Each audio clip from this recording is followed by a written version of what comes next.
Homeowners in the Highland Park neighborhood of Seattle are furious after a large homeless encampment installed a blow-up swimming pool and engaged in open drug use. All of this is ludicrous.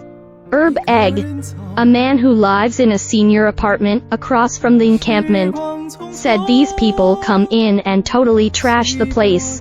Someone told me they hooked up a hose and filled a swimming pool with it.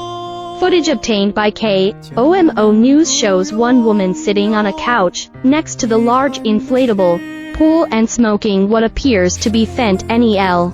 Neighbors suggested the new pool is just another insult to residents who have voiced concerns about the encampment for months. Seniors who live in the apartment complex with Egg said they are regularly startled by gunfire erupting from the encampment. Others admitted they keep their curtains drawn closed because they fear a stray bullet may enter their homes. When I hear the shooting, I stay down and away from the windows. There are times I've had to get on the floor in the middle of the night. It's not safe.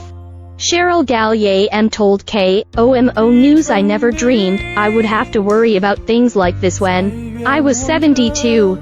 But times have changed as elderly people, especially, we should not have to worry about our possessions or our lives. Egg chimed in. He also revealed that since the encampment began, his car has been broken into several times. On one occasion, someone had drilled a hole into his gas tank in the spring. The encampment only included a handful of RVs now. That number has grown to at least 15 vehicles in May. Just days after residents of Arrowhead Gardens apartments first spoke with the media about their safety concerns, a man was killed in the encampment. Police at the time said the body had obvious signs of trauma and was being investigated as a homicide. Those who lived near the encampment said they were not surprised by the news, but rather angry. Diane Roddy S. Chat, an Arrowhead Gardens resident, hoped the incident would lead the city to make changes. We thought, oh wow, there's been a homicide there. They are going to give us some attention now. They didn't. We want the solutions. And we know what the problems are when you've had the same problem repeatedly in different locations. You know what needs to be done, she said on Wednesday. Roddy S. Chat received a letter from the Seattle mayor's office, the Washington State Department of Transportation, and the King County Regional Homeless Authority that promised a plan was being coordinated to deal with the situation.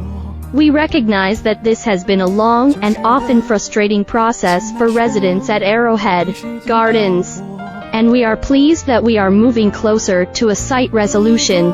The Unified Care Team is also discussing with WSDOT possible short-term activation strategies following site resolution to help prevent repopulation.